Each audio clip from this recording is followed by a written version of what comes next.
दूसरा अध्याय देवताओं के तेज से देवी का प्रादुर्भाव और महिषासुर की सेना का वध।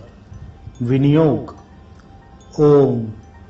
मध्यम चरित्र के विष्णु ऋषि, महालक्ष्मी देवता, ऊंचलिक छंद, शाकंभरी शक्ति, दुर्गा बीज, वायु तत्व और यजुर्वेद स्वरूप हैं।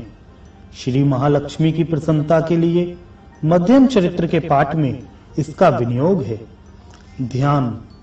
मैं कमल के आसन पर बैठी हुई प्रसन्न मुख वाली महिषासुर मर्दिनी भगवती महालक्ष्मी का भजन करता हूँ, जो अपने हाथों में अक्षमाला, फरसा, गदा, बाण, वज्र, पद्म, धनुष, कुंडिका, दंड, शक्ति, खड्ग, ढाल, शंख, घंटा, मधुपात्र, शूल, पाश और चक्र धारण करती हैं। ऋषि कहते हैं, पूर्व काल में देवताओं और असुरों में पूरे 100 वर्षों तक घोर संग्राम हुआ था। उसमें असुरों का स्वामी महिषासुर था और देवताओं के नायक इंद्र थे। उस युद्ध में देवताओं की सेना महाबली असुरों से परास्त हो गई। संपूर्ण देवताओं को जीतकर महिषासुर इंद्र बन बैठा। तब पराजित देवता प्रजापति ब्रह्मा जी को आगे करके उस स्थान पर गए जहां भगवान शंकर और विष्णु विराजमान थे। देवताओं ने महिषासुर के पराक्रम तथा अपनी पराजय का यथार्थ वृतांत उन दोनों देवेश्वरों से विस्तार पूर्वक कह सुनाया। वे बोले, भगवान, महिषासुर सूर्य, इंद्र, अग्नि, वायु, चंद्रमा, यम, वरुण तथा अन्य देवताओं के भी अधिकार छीनकर स्वयं ही सबका अधिष्ठाता बन बैठा है। उस दुरात्मा महिष ने समस्त देवताओं को स्वर्ग से निकाल दिया है। अब वे मनुष्यों की भांति पृथ्वी पर विचरते हैं। दैत्यों की यह सारी करतूत हमने आप लोगों से कह सुनाई। अब हम आपकी ही शरण में आए हैं। उसके वध का कोई उपाय सोचिए। इस प्रकार देवताओं के वचन सुनकर भगवान विष्णु और शिव ने दैत्यों पर बड़ा क्रोध किया। उनकी भौहें तन गई और मुंह टेढ़ा हो गया। तब अत्यंत कोप में भरे हुए चक्रपाणी श्री विष्णु के मुख से एक महान तेज प्रकट हुआ। इसी प्रकार ब्रह्मा, शंकर तथा इंद्र आदि अन्यान्य देवताओं के शरीर से भी बड़ा भारी तेज निकला। वह सब मिलकर एक हो गया। महान तेज का वह पुंज जाज्वल्यमान पर्वतता जान पड़ा। देवताओं ने देखा, वहां उसकी ज्वालाएं संपूर्ण दिशाओं में व्याप्त हो रही थीं। संपूर्ण देवताओं के शरीर से प्रकट हुए उस तेज की कहीं तुलना नहीं थी। एकत्रित होने पर वह एक नारी के रूप में परिणित हो गया और अपने प्रकाश से तीनों लोकों में व्याप्त जान पड़ा। भगवान शंकर का जो तेज था, उससे उस देवी का मुख प्रकट हुआ। यमराज के तेज से उसके सिर से बाल निकल आए। श्री विष्णु भगवान के तेज से उसकी भुजाएं उत्पन्न हुई। चंद्रमा के तेज से दोनों स्तनों का और इंद्र के तेज से मध्य भाग का प्रादुर्भाव हुआ। वरुण के तेज से जंघा और पिंडली तथा पृथ्वी के तेज से नितंब भाग प्रकट हुआ। ब्रह्मा के तेज से दोनों चरण और सूर्य के तेज से उनकी अंगुलियां हुई। वसुओं के तेज से हाथों की उंगलियां और कुबेर के तेज से नासिका प्रकट हुई। उस देवी के दांत प्रजापति के तेज से और तीनों नेत्र अग्नि के तेज से प्रकट हुए थे। उसकी भौहें संध्या के और कान वायु के तेज से उत्पन्न हुए थे। इसी प्रकार अन्यान्य देवताओं के तेज से भी उस कल्याणमयी देवी का आविर्भाव हुआ। तदंतर समस्त देवताओं के तेज पुंज से प्रकट हुई देवी को देखकर महिषासुर के सताए हुए देवता बहुत प्रसन्न हुए। पिनाकधारी भगवान शंकर ने अपने शूल से एक शूल निकालकर उन्हें दिया। फिर भगवान विष्णु ने भी अपने चक्र से चक्र उत्पन्न करके भगवती को अर्पण किया। वरुण ने भी शंख भेंट किया। अग्नि ने उन्हें शक्ति दी और वायु ने धनुष तथा बाण से भरे हुए 2 तरकस प्रदान किए। सहस्त्र नेत्रों वाले देवराज इंद्र ने अपने वज्र से वज्र उत्पन्न करके दिया और ऐरावत हाथी से उतारकर एक घंटा भी प्रदान किया। यमराज ने कालदंड से दंड, वरुण ने पाश, प्रजापति ने स्फटिक की माला तथा ब्रह्मा जी ने कमंडलू भेंट किया। सूर्य ने देवी के समस्त रोमकूपों में अपनी किरणों का तेज भर दिया। काल ने उन्हें चमकती हुई ढाल और तलवार दी। क्षीर समुद्र ने उज्जवल हार तथा कभी जीर्ण न होने वाले 2 दिव्य वस्त्र भेंट किए। साथ ही उन्होंने दिव्य चूड़ामणि, 2 कुंडल, कड़े, उज्जवल अर्धचंद्र, सब बाहुओं के लिए केर, दोनों चरणों के लिए निर्मल नुपुर, गले के लिए सुंदर हसली और सब अंगुलियों में पहनने के लिए रत्नों की बनी अंगूठियां भी दी। विश्वकर्मा ने उन्हें अत्यंत निर्मल फरसा भेंट किया। साथ ही अनेक प्रकार के अस्त्र और अभेद्य कवच दिए। इनके सिवा मस्तक और वक्ष स्थल पर धारण करने के लिए कभी न कुमलाने वाले कमलों की मालाएं दी। जलधि ने उन्हें सुंदर कमल का फूल भेंट किया। हिमालय ने सवारी के लिए सिंह तथा भांति भांति के रत्न समर्पित किए। धनाध्यक्ष कुबेर ने मधु से भरा हुआ पान पात्र दिया तथा संपूर्ण नागों के राजा शेष ने, जो इस पृथ्वी को धारण करते हैं, उन्हें बहुमूल्य मणियों से विभूषित नागहार भेंट किया। इसी प्रकार अन्य देवताओं ने भी आभूषण और अस्त्र शस्त्र देकर देवी का सम्मान किया। तत्पश्चात उन्होंने बारंबार अट्टहास पूर्वक उच्च स्वर से गर्जना की। उनके भयंकर नाद से संपूर्ण आकाश गूंज उठा। देवी का भय अत्यंत उच्च स्वर से किया हुआ सिंहनाद कहीं समा न सका। आकाश उसके सामने लघु प्रतीत होने लगा। उससे बड़े जोर की प्रतिध्वनि हुई, जिससे संपूर्ण विश्व में हलचल मच गई और समुद्र कांप उठे। पृथ्वी डोलने लगी और समस्त पर्वत हिलने लगे।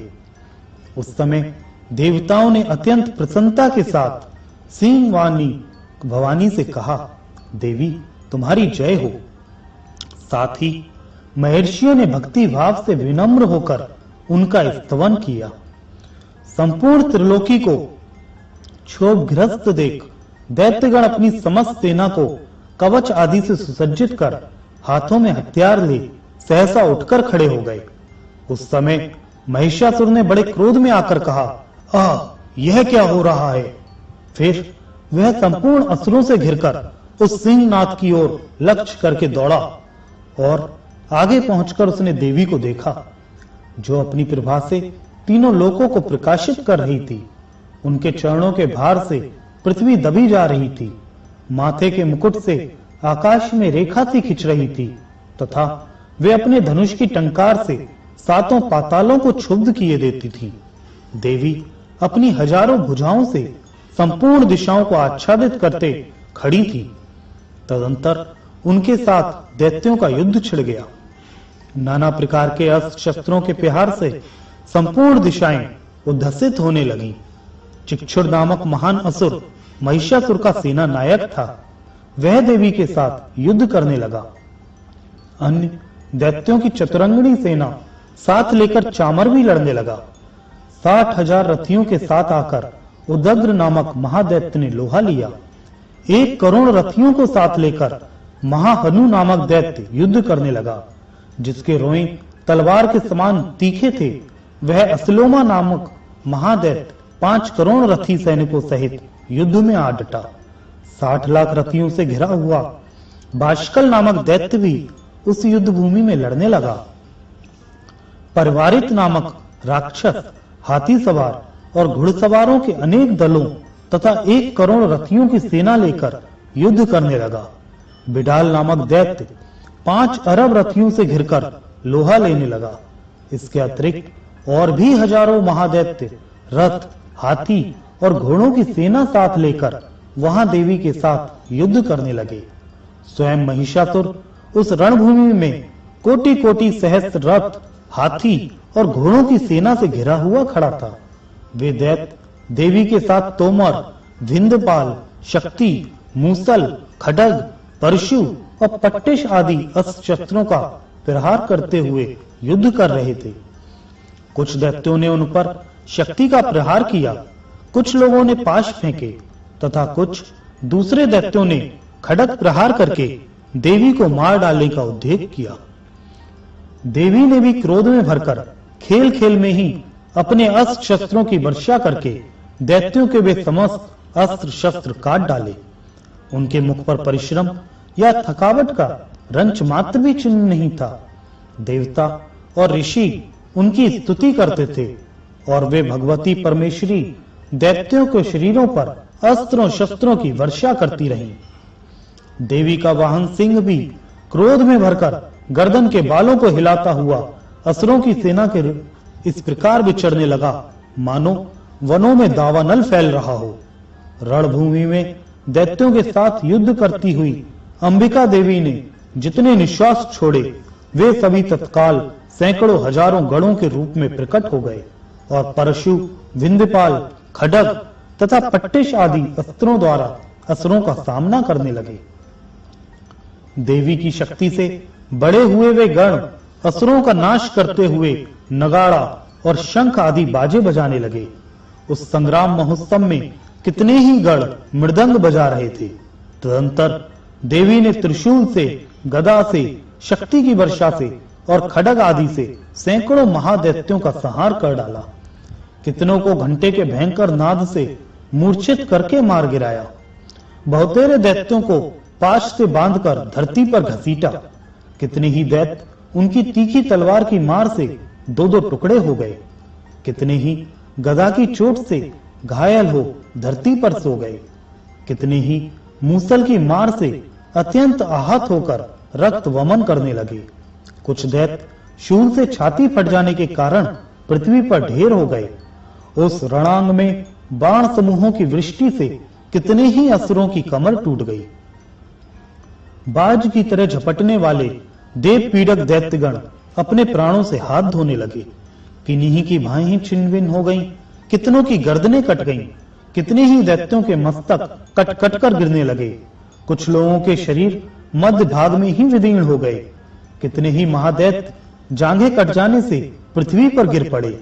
कितनों को ही देवी ने एक बाह, एक पैर और एक नेत्र वाले करके दो टुकड़ों में चीर डाला। कितने ही दैत्य मस्तक कट जाने पर भी गिरकर फिर उठ जाते और केवल धड़ के ही रूप में अच्छे अच्छे हथियार में लेकर देवी के साथ युद्ध करने लगते थे। दूसरे कबंध युद्ध के बाजों की लय पर नाचते थे। कितने ही बिना सिर के धड़, हाथों में खड्ग, शक्ति और रिष्टि लिए दौड़ते थे तथा दूसरे दूसरे महादैत्य ठहरो ठहरो ये कहते हुए देवी को युद्ध के लिए ललकारते थे। जहां वह घोर संग्राम हुआ था वहां की धरती देवी के गिराए हुए रथ, हाथी, घोड़े और असुरों की लाशों से ऐसी पट गई थी कि वहां चलना फिरना असंभव हो गया था। दैत्यों की सेना में हाथी, घोड़े और असुरों के शरीर से इतनी अधिक मात्रा में रक्तपात हुआ था कि थोड़ी ही देर में वहां खून की बड़ी बड़ी नदियां बहने लगी। जगदम्बा ने असुरों की विशाल सेना को क्षण भर में नष्ट कर दिया। ठीक उसी तरह जैसे तृण और काठ के भारी ढेर को आग कुछ ही क्षणों में भस्म कर देती है, और वह सिंह भी गर्दन के बालों को हिला हिलाकर जोर जोर से गर्जना करता हुआ दैत्यों के शरीरों से मानो उनके प्राणों को चुन लेता था। वहां देवी के गणों ने भी उन महादैत्यों के साथ ऐसा युद्ध किया जिससे आकाश में खड़े हुए देवता गण उन पर बहुत संतुष्ट हुए और फूल बरसाने लगे।